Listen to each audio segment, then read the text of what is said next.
I was working with a client to help him get amicably divorced from his wife, but I accidentally screwed it up by unknowingly becoming his wife's boyfriend and getting myself outed when my client and I met up with his wife and her attorney for the settlement meeting. Posted by you/may not be lawyer for long. This happened a couple months back, but I saw a skit online that was scarily similar to what actually happened to me IRL. For context, I'm a divorce attorney.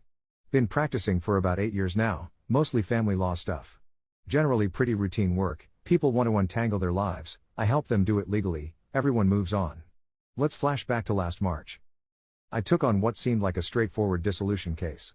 Client I'll call Dave, nice enough guy, been separated from his wife for over a year, just wanted to make it official. Nothing complicated, decent retainer, figured we'd have it wrapped up in a few months. Dave seemed reasonable, not one of those vindictive types trying to burn everything down out of spite.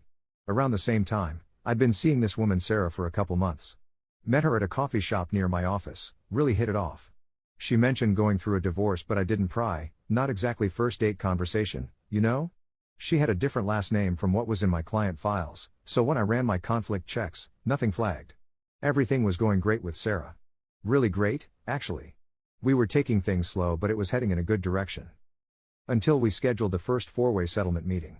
I walk into the conference room with Dave, chatting about keeping things amicable, and there's Sarah sitting across the table with her attorney. I literally just stopped mid-sentence. My briefcase slipped right out of my hands and hit the floor with this loud thud. Sarah went completely white.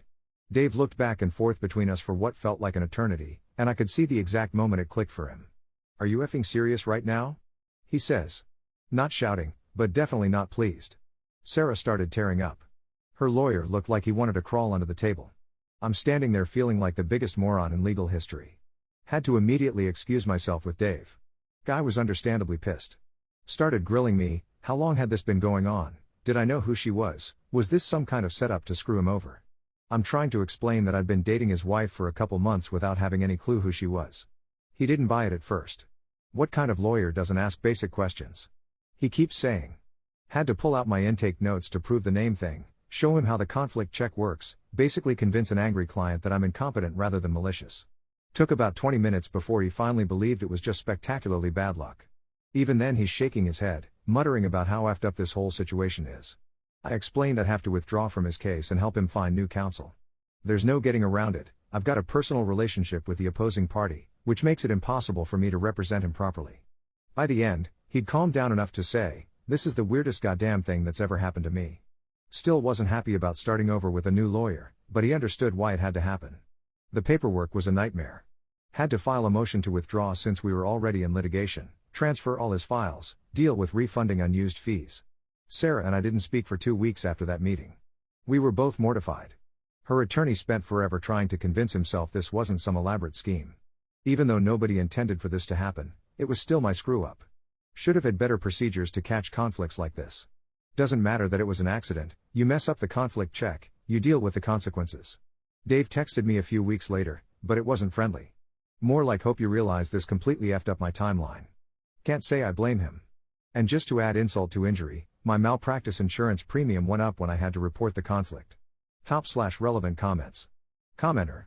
I mean, you did waste a lot of his money on whatever time you spent, that the new lawyer would have to redo. Did you and Sarah at least continue dating afterward? Ops response. Hijacking top comment to answer some questions. Sarah used another name socially, which Dave had not disclosed. Her file had her legal name.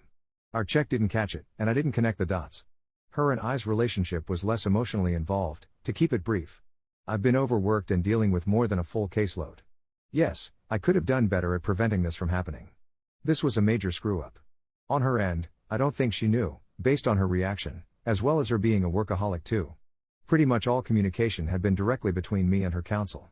No, her and I did not continue seeing each other, for obvious reasons. Also, not a bot. Made a throwaway specifically so this would not be traced back to me or my firm. Update 2 months later. So it's been about 7 months since the conference room incident, and people have been asking what happened. Short answer, it's been a mess. About 3 weeks after I withdrew from Dave's case, I got called into a meeting with the senior partners. 3 partners, our firm's general counsel, and a rep from our malpractice carrier on video call. The managing partner slides a folder across the table. Opposing counsel reported a conflict of interest issue to the State Bar under Rule 8.3. We've been notified of a disciplinary inquiry. F. Dave's new attorney filed the report. They don't get to decide what happens, they just report potential violations and the bar takes it from there. I have to explain everything. How I met Sarah, how we'd been casually dating for a couple months, how she used a different name socially, how my conflict check on her legal name didn't flag anything because I never connected the dots. The general counsel is taking notes. Walk me through your conflict check process. I explain the intake procedures, how the system works, how Sarah's legal surname didn't match what she'd told me. It sounds worse when I say it out loud. This is a clear model rule 1.7a, 2, issue, material limitation conflict, the general counsel says. You were correct to withdraw under rule 1.16, but we need to understand how this wasn't caught earlier. The malpractice carrier rep unmutes. We'll need to document this as a circumstance that could lead to a claim. It'll be noted when your policy comes up for renewal. Great. The firm mandates that I complete an 8-hour CLE on conflicts of interest before taking any new client intakes. They've already registered me for a seminar that Saturday. 8 a.m., of course. I show up at a hotel conference room with about 20 other attorneys. One of the instructors is Patricia, a divorce attorney I've opposed a few times. She definitely knows why I'm there based on the look she gave me. Most of the morning is standard material, rules, case law, procedures. Then we get to case studies, and Patricia brings up Henri Johnson, a 2019 disciplinary matter. Attorney representing a divorced client starts dating someone, turns out to be the opposing party, discovers it at a settlement conference. Same exact situation as mine from 6 years ago in a different state, and I wanted to sink through the floor. At lunch, another attorney mentions he heard about something similar happening at a firm in town recently. Doesn't know it's me, but clearly the story's getting around. I finish the seminar, pass the exam, bring the certificate back to the firm. A few weeks later, the bar sends a letter. The inquiry is closed with a private caution, basically a warning that stays in their files but isn't public discipline. Could have been worse. My malpractice premium went up about 15% when it renewed in September. The carrier cited the reported disciplinary circumstance in the renewal letter. The firm implemented some new procedures for me specifically. For the next 6 months, I have to get conflicts pre-cleared by the general counsel before taking on any new client. They also added mandatory AKA/nickname fields to our intake forms and conflict check system. The worst part isn't the official stuff, though. It's that people know. Not everyone, but enough. I've been called the coffee shop lawyer twice at bar events. Last month, opposing counsel asked if I'd met the other party before with this look on her face. The story's definitely circulating. Some versions have me engaged to Sarah. One has me not finding out until trial. It's becoming one of those cautionary tales people tell each other. Haven't dated anyone since March. Deleted the apps. Before I did, I matched with someone who mentioned her divorce, and I immediately asked who her lawyer was. She unmatched pretty quick. Can't really blame her. Dave, if you see this, I'm sorry, man. I really didn't know. I hope things worked out okay for you. Sarah, hope you're doing well.